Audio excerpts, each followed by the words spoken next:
በኢትዮጵያ የተለዩ የተሽከርካሪ ሰሌዳ ቁጥሮችን ለሚፈልጉ የጨረታ ጥሪ ቀረበ።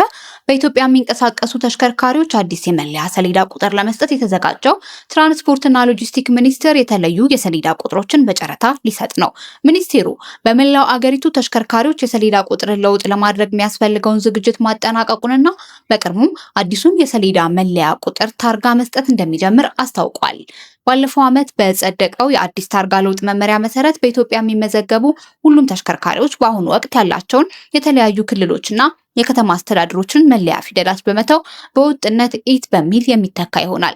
በተጨማሪ መመሪያው የተለያዩ አዲስ ተሽከርካሪ መለያ ሰሌዳ ቁጥርን አሰራሮችን ያካተተ ሲሆን በዚህም መሰረት ልዩ መግለጫ ያለው የተለየ የመለያ ቁጥር ሰሌዳ የሚፈልጉ ግለሰቦች በሚያቀርቡት ጥያቄ መሰረት እንደ ሁኔታው በልዩ ሁኔታ ሊሰጣቸው እንደሚችል አመልክቷል።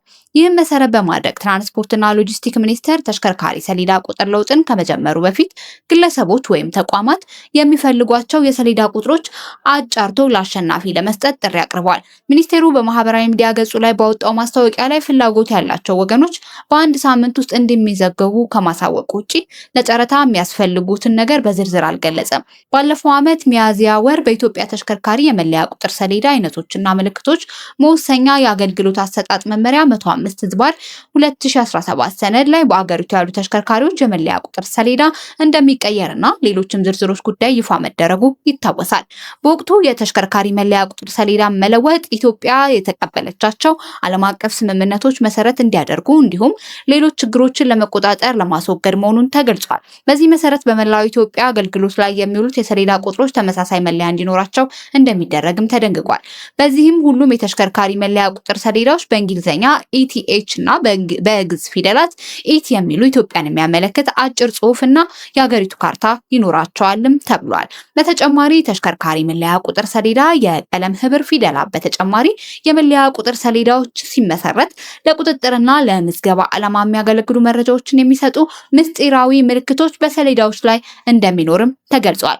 አዲሱ የመለያ ቁጥር ሰሌዳዎቹ የተሽከርካሪዎችን ባለቤት የሚሰጡትን አገልግሎትና የኃይል አጠቃቀም የሚያመለክቱ ቀለማት እንዲሁም ሌሎች መለያዎች እንደሚኖራቸው ባለፈው ዓመት የወጣው መመሪያ ላይ ተጠቅሷል። በዚህ መሰረት በኤሌክትሪክ ወይም በታዳሽ ኃይሎች የሚሰሩ ተሽከርካሪ ሰሌዳ ከሌሎች በተለየ መልኩ አረንጓዴ ትራንስፖርት ወይም ግሪን ትራንስፖርት የሚል የጽሑፍ መለያ እንደሚይዙም ተመላክቷል።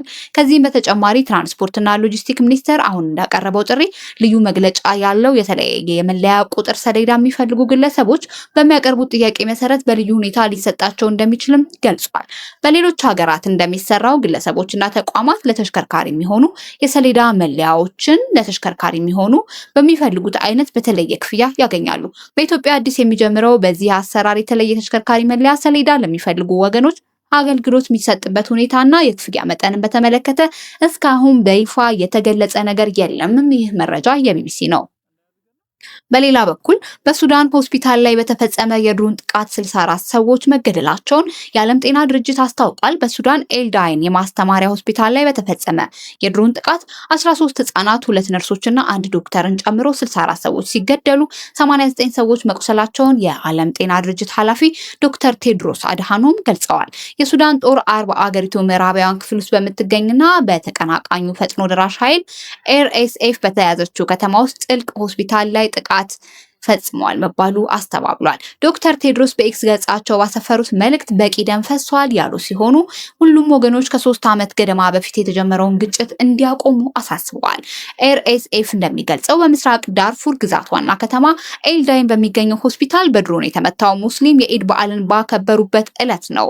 ሱዳን በአውሮፓውያኑ ሚያዝያ 2023 ወደ የእርስ በርስ ጦርነት የገባችው በወታደራዊ ኃይልና RSF መካከል በተፈጠረ የስልጣን የበላይነት የመወያዝ ሽኩቻ ነው።